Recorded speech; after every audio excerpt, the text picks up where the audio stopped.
Feel good? Excellent. Well, good afternoon, everyone. I hope you've had an enjoyable day so far. I'm Jonny Tennyson. I'm here from Fortinet. I'm also joined by Jennings of Nouveu here. And you'll have spoken to probably quite a few vendors today about bad actors trying to get into your business. I'm going to talk about it from the other end. I'm going to talk about the rise of the insider threat. So, super high level agenda. I'm going to go into what insider threat is. I'm going to talk about who is the insider threat. And my friend Dan here is going to give us some examples that Nouveu have seen. I'm going to talk about how it's on the rise, particularly in hearts and minds, and how this is something that people are starting to talk about a lot more. I'm going to talk about how it's a challenge that applies to everyone. It's very much a ubiquitous thing. We should all be thinking about this. And then I'm going to talk a little bit about the technology. So UEBA, SEAM, that sort of thing. And of course, who can help you to put this kind of thing in place. So first off, who are we? So Fortinet, we are leading cybersecurity experts. We're doing everything from network security through to the endpoints and beyond, of course, because today I'm talking about beyond the endpoint with employees. And then we have Nouveu here, and as I say, Dan here joining me on stage, and they are specialists in network and security solutions. This is something they've been involved in for over 25 years, so they're very much subject matter experts. They're also the Fortinet Collaborative Partner of the Year, which is one of the reasons that we're both up here today. So, before I get into insider threat, I'm going to talk about cybersecurity and how we've been doing it for the last 20, 25 years. You'll see a few technologies here that you'll all be very familiar with. You know, we've got AV, firewall, next-gen AV, next-gen firewalls, that stuff that a lot of people are talking about, ourselves included. They're all very, very necessary technologies, but they're all focused on keeping the bad guys out. It doesn't matter how good your layered security strategy is if you don't know who's holding the keys to the drawbridge. Because ultimately, it's all very well and good, but we have partners, we have our employees, and our supply chain even, who all have access inside the walls. So, insider threat. Then what actually is insider threat? I think it's pretty true to say that our employees are pretty much the greatest asset to our businesses.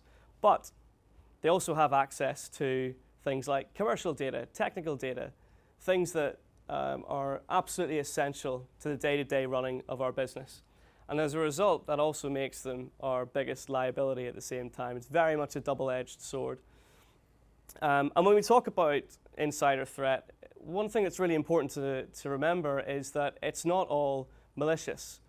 Not every insider threat is someone who's deliberately trying to steal your data.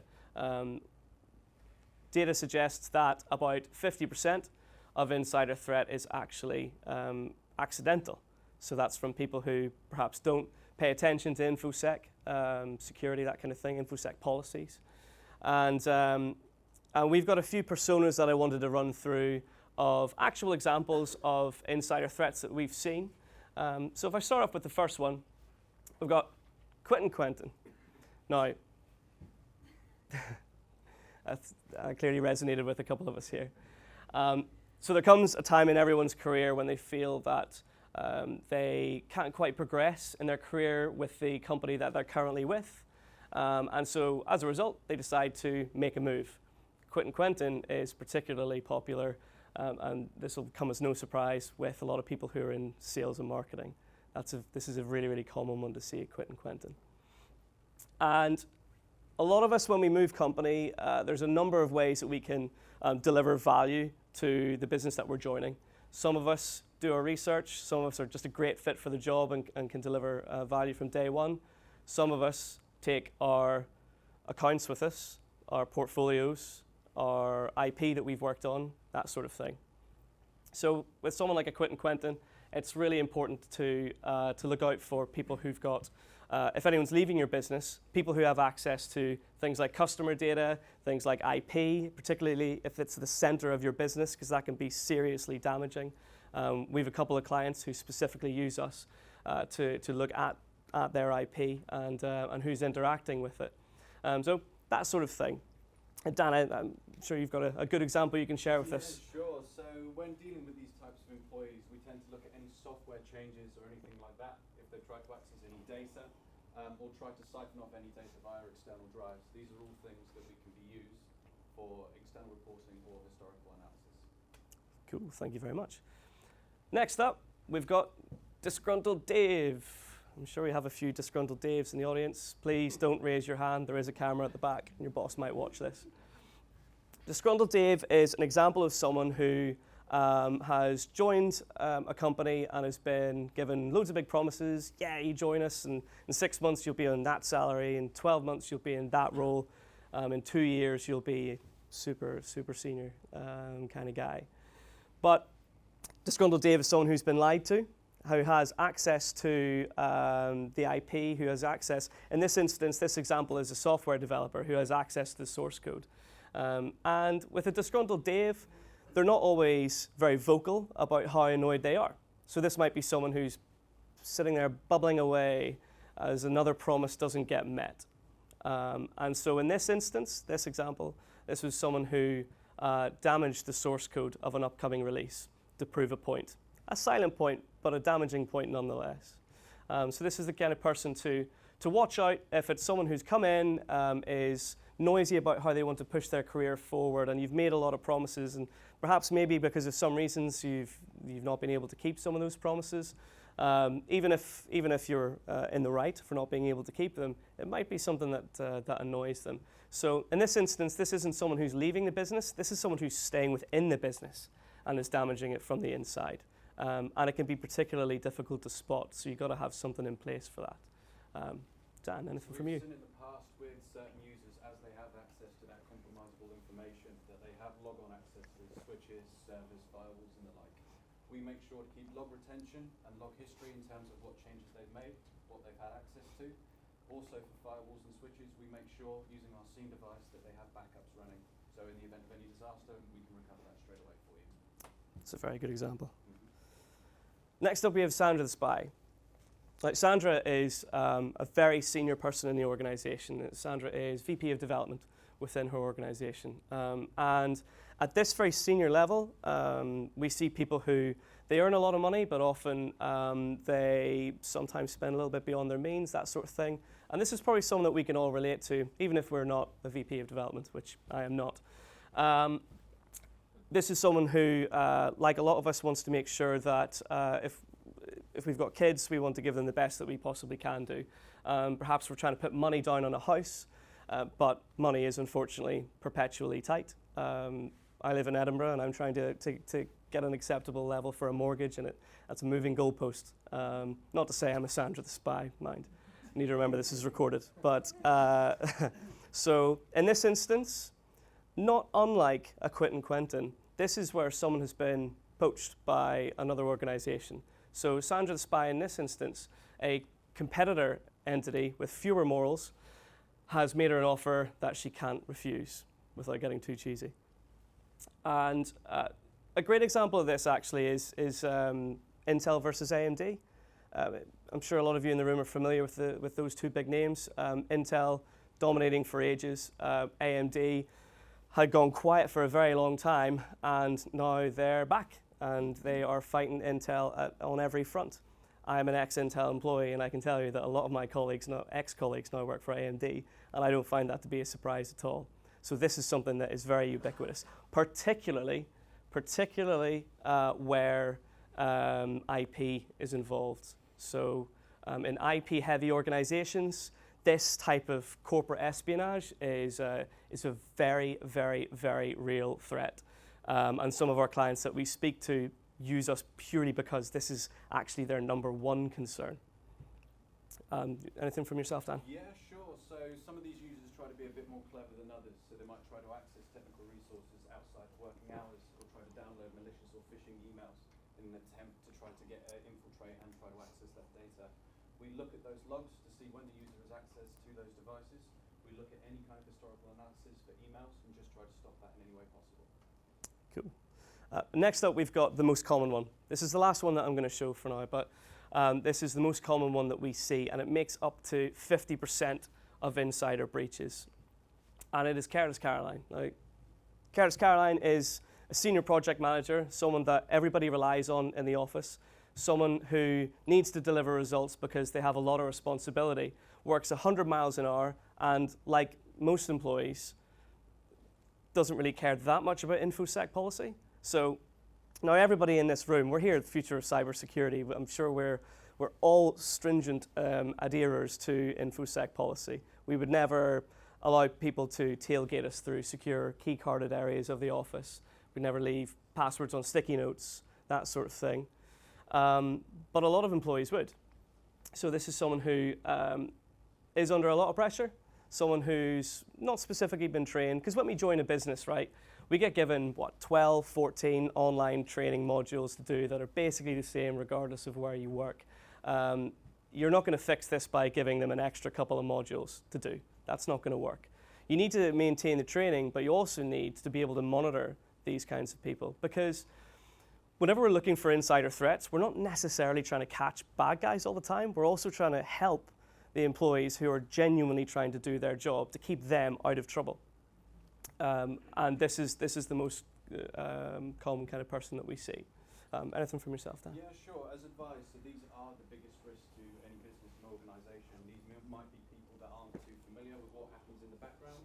So they could be quite compromised to specific websites that they might not know have malware installed on them. They're trying to run torrents because they might be running out of hours or something like that. These are all things that we need to pick up and block straight away, and these are all things that are detected through our monitoring systems. We would then identify the primary contact or the account manager internally within that organisation, who could then provide the proper training or disciplinary action if required. Absolutely. Cool. So, insider threat is on the rise. Now, when I say it's on the rise, I mean particularly in the kinds of conversations that people are having. So, with the conversations that we have with people, 63% of companies now say that they are concerned about threats from the inside. And they really should be. And I'll get to why in the next slide. 57% concerned about inadvertent data breaches. And again, they absolutely should, because it makes up about 50% of insider breaches. And 53% worry about malicious breaches. Purely speculation, I think when we look at these figures next year, they'll be higher and higher again the next year, because this is something that people are starting to take note of. And the reason for that is because the attack surface is getting bigger and bigger and bigger. So if we take a couple of large financial organizations as a good example, because I've personally spoken to them. So you look at Nationwide Building Society, their headquarters down in Swindon. They have an enforced working from home day per week, because real estate is expensive. Employees are expensive enough as they are, let's face it. And so they have an enforced 4 days in the office and 1 day working from home, which is a great idea, right? It is a good idea. We've got all the tools that we can do it now, so they've got a good experience and can do their work effectively from anywhere. But they've got your commercial data, your IP, all the important stuff. Particularly if we look at the number of salespeople who are out on the field a lot. Often they're doing work whenever they're casually going down the LNER East Coast route from Edinburgh to London. And spotty Wi-Fi, that sort of thing. But I'm working on IP. I'm working on things like this. I've got a lot of data that the company that I work for wants to make sure that I'm using appropriately. If we look at the TUC, for example, they've recently said that a 4-day working week is going to be something that is a reality in the future as well. So we have a lot of, where our data is moving. And because of that, when we're looking at the attack surface and how that's evolving, it's evolving in a way that makes insider threat more and more of a thing as time goes on. And if we take a look at some real life examples here, Tesla was in the news for ages there for a while. We've had the NHS, we've had the ambulance service, we've had loads of them. But the most interesting one for me here is this in the bottom right. These were fairly recent. This one, Morrison's, I'm sure a lot of you remember Morrison's. And you'll also remember it wasn't recent at all. It's 2014. For those of you who don't remember it, it was a Disgruntled Dave. I don't know if that person's name was actually Dave, but they fit the persona perfectly. It was a Disgruntled Dave who went into their HR records, pulled 100,000 HR records and sold them on the dark web. And it wasn't even difficult. It wasn't even difficult because, I mean, did they have all of those technologies in place that I put up in that cybersecurity slide of castle and moat, next-gen AV, firewalls, all that stuff? Yeah, of course they did. Of course they did. They're a massive retail organization. They've got a huge security spend every year. But what they didn't have was they didn't have anything looking at, well, what if we just have a Disgruntled Dave in our organization who wants to just walk in and pull the HR records? No, we don't have anything for that. And so then this is them. And we've had, you know, TalkTalk and BA, Ticketmaster, loads. So this stuff gets on the news really, really quickly. So in terms of someone damaging an organization from the inside, this is a really big example of something that that is a long-lasting effect. Because whenever this kind of thing happens, it gets in the news, and it gets in the news fast, and it becomes what you're associated with. And that's really, really dangerous. So if I talk a little bit about some of the technologies that can help, UEBA is one that a lot of people are talking about it now, but of course, what actually is UEBA? So UEBA is User Entity Behavioral Analytics. That's the only time I'm going to use it in its full format. I'm going to call it UEBA. And the problem with it is UEBA it's a great tool. It's looking at all the events that are happening within your organization, and it's trying to spot anomalous behavior, which is really, really important. But it means that it captures a huge amount of events. So again, bit of a double-edged sword there. Now, teams who are looking after both the Network Operations Center side and the Security Operations Center side already have a ton of tools to look at, and they can be a little bit difficult to manage together. That's one of the most common issues that a security team faces. And the importance is that you need to be able to find the critical intelligence there. That's where your risk is whenever you're looking at that sort of thing, because the risk is huge. Actually, if I briefly go back,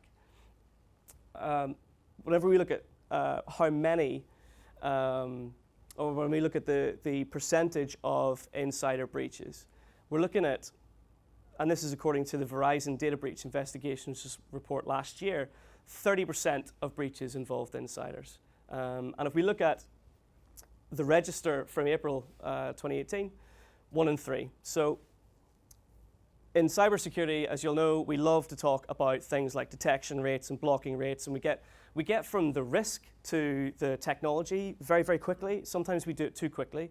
And because this is really important, if we lived in a cybersecurity utopia where we had all the equipment in place to have this 100% blocking rate and 100% detection rate, well, if you've got 1 in 3 breaches happening from the inside, then you're still only 66% safe, right? So that's why this is really, really important. Like, it's really, really important, because whenever you're looking at all those technologies, the chances are you're not looking at how they affect your insider risk. And that's super important. So that's what we're looking for. We're looking for a point of reference specifically for your risk. And so the UEBA that we've got, it's an endpoint-based detection, which is really important because for someone like me, if I'm on spotty Wi-Fi, if I'm out in the road, you can still see what I'm doing. It doesn't matter because I'm capturing everything at the endpoint, the actual endpoint that I'm using. We have our own unique telemetry, which means that we're quick and easy to set up, and we know that the telemetry that we capture is customized specifically for insider risk. We're not trying to do 100 things with this telemetry. We're trying to do one. We're trying to get behavior for insider risk, which makes us very good at incident response because we're processing everything in real time. And if something happens, you can pull up some forensic records really, really quickly to find out what happened, where's my data, where did it go. And we are an alerting mechanism that is based off of policies and machine learning. Now, there's a number of ways you can achieve UEBA. We're not the only UEBA vendor out there. There's network-based, which is, it's not a bad way of doing things. It only falls down where you have people who are off-network. And as I say, it's the off-network piece that is becoming more and more of a risk, because whenever people are working from home, they're not necessarily on your corporate network via VPN. I, for example, am off network a lot. So you need to monitor someone like me. Log-based, logs are great. Logs tell us a load of stuff, but they were never designed specifically to look at insider threat. Logs are logs. And then there's endpoint-based. And this is us, using our custom telemetry, which is this, our 5-factor telemetry model. So what we're doing is we're looking at the user. We're looking at the application they were using at the time. We're looking at the device they were logged in on, looking at the file that that application was looking at, and then the behavior or the actions. So whether it's a file read, file write, renamed, moved, deleted, what is happening with that file, with your data. And this is important because whenever we're looking for where the risk lies, we often sometimes go, well, it's just purely a security issue. It's not always, though. We need to look at this. Full picture. What we need is a central point, so that you know where your risk is from one place, not 8 places, not 9 places, that sort of thing. And so with that, I will hand over to yourself, Dan. Thank you very much. So as you were discussing, one of the options that you could be looking into is a scene. In this instance, we are looking at 40 scene. So logging around the clock is vital for security. Unfortunately, hackers don't tend to work over 9 to 5 these days. They tend to be working trying to eat 24/7. What we have is a better reporting and log correlation tool, which not only works for your firewalls and your switches, but also works for your servers and your endpoints. This collates all of your data together, similar to like pieces of a puzzle, which gives you the overall picture, which could be used for data reporting and analysis. Having all of those tools together will provide you with a greater reducing costs and technical resources. Having everything in one place means you don't need to send someone to have a look at the servers, someone to have a look at the networking devices, someone to have a look at the PCs. This also allows you to keep up to date with the threat landscape, as this device uses what's known as the IOC, or the indicators of compromise, which works alongside the FortiGate fabric to co-alongside with other products, such as Sentinel-1, with the latest threat feeds possible, using the understanding behind it is the more threat feeds from more external sources possible, the better understanding we have of compromising any viable threats. Thank you. Next slide. This then takes us into what Nouveu can offer in terms of our security services. So we work with clients such as yourselves to outsource partial or full services. By partial, in other words, we detect the alert using our knowledge and skills to identify any risks and problems. We would alert you, who would then remedy the issue. Or we would provide a full service where we would identify a threat, quarantine that threat and kill the threat, and then identify you or provide you with a report afterwards of anything that's happened. Using our knowledge and our experience, we will provide a cost-effective service. We also ensure core principles working off of the ISO 27001 for integrity and availability. Perfect. All right, folks. So I'll wrap it up there. We've got a packed room, so thank you so much for listening to us today. I hope that was interesting. We've got a stand downstairs that is branded both Fortinet and Nouveu. Please do feel free to come and chat to us a little bit more about this and how we can help you guys out. Thanks very much.